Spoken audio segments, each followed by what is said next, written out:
যা যা আমি তোমাকে দিয়েছিলাম, দিতে পেরেছিলাম এতদিন ধরে। রবীন্দ্রনাথের গল্পগুচ্ছ, জাপানি লাইটার, জয় গোস্বামীর কবিতার বই, নীল আর সাদা নকশা করা হাতে বোনা সোয়েটার, শুভলক্ষ্মীর ভজনের অ্যালবাম, এমনকি আমার সেই ছবিগুলো তোমারই তোলা, তুমি সব কিছু ফিরিয়ে দিয়ে চলে গেছো। গত বছর নভেম্বরে তোমার জন্মদিনে তুমি এসেছিলে আলেয়া নামের সেই ছোট্ট সুন্দর রেস্তোরাঁয়। আমি ফোন করে ডেকেছিলাম। সেদিন তোমার ভাবুক চোখ দুটো অসম্ভব বিষণ্ণ লাগছিল। আমি বলেছিলাম, কিছু মনে করো না, অকারণ দুঃখিত হওয়া তোমার একটা বিলাসিতা। তুমি আমার থেকে চোখ তুলে চেয়েছিলে। মনে হলো এক ঝাঁক তীর এসে বিদ্ধ করলো আমার মুখ। তখন তখন আমি জানতাম না তোমার মস্তিষ্কের নিভৃত গোপনে ধীরে বেড়ে ওঠা ফুরিয়ে যাবার ভয়ঙ্কর বিজ্ঞপ্তির কথাটা। তোমার চোখ হঠাৎই সজলে আবরণে আমাকে স্তব্ধ করে দিয়েছিল।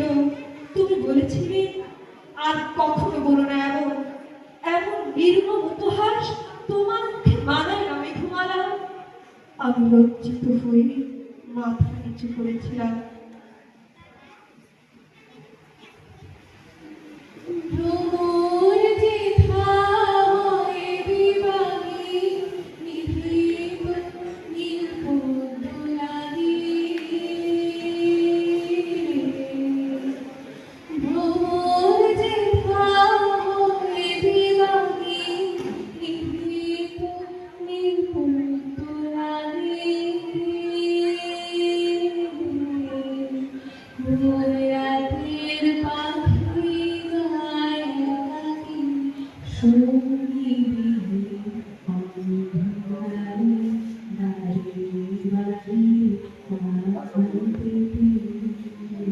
আগের থেকে বেরিয়ে ট্যাক্সি নিয়ে আমরা গিয়েছিলাম উদ্দেশ্যহীন দূরে, বাইপাস হয়ে এয়ারপোর্ট ছাড়িয়ে।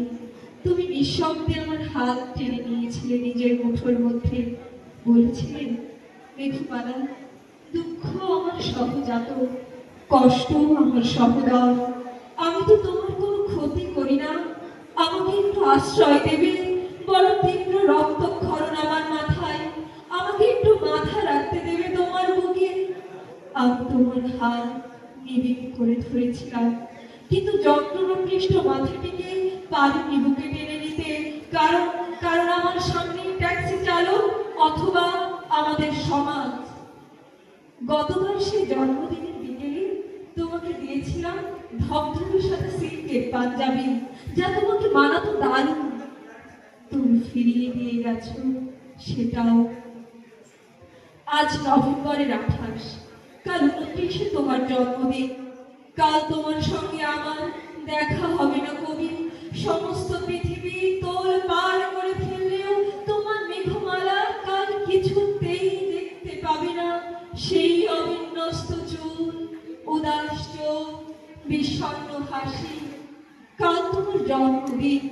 কাল আমরা গিয়ে দাঁড়াবো না সন্ধ্যার আচ্ছায়া মেঘে গঙ্গার তীরে, শুনবো না জাহাজের বিষণ্ণ বাঁশি।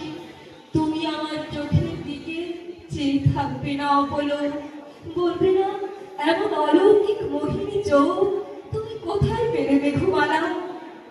কাল তোমাকে দেখবার জন্য মনে মনে ছটফট করবো। দোতলার বারান্দায় গেলে দেখবো তুমি গান গাইছো মোড়ায় বসে। ছাদের দক্ষিণ কোনায় দাঁড়ালে দেখতে পাবো ঝোড়ো হাওয়ায় উঠছে তোমার চুল। তুমি দু হাত মেলে কবিতা শোনাচ্ছ আমায় আর বলছো, মালা, কবিতা হয়ে ওঠো। বিছানায় বসলে মনে মনে দেখতে পাবো আমার কঠিন অসুখের বিকেলে ওষুধ হাতে উদ্বিগ্ন তোমার ছুটে আসা। আমার মাথায় হাত রেখে সেই মৃদুচ্চারণ, মেঘমালা, তোমার অসুখ আমার হোক, তুমি আবার হেসে ওঠো ঝলমল করে। কাল তোমার জন্মদিনে তুমি যা কিছু ফিরিয়ে দিয়ে গেছো তার দিকে আমি একবারও ফিরে তাকাবো না।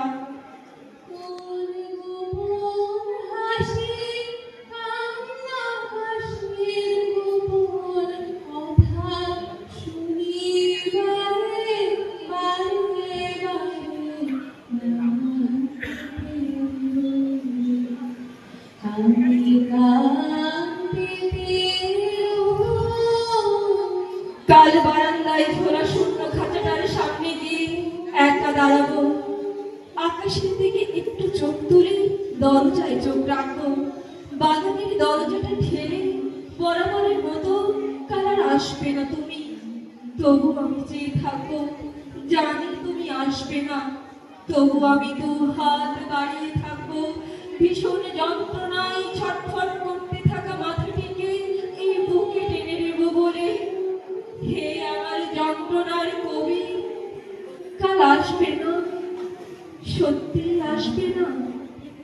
তোমার জন্মদিনে আসবে না, সত্যি আসবে না, আসবে না, সত্যি আসবে না, আসবে না, সত্যি আসবে না।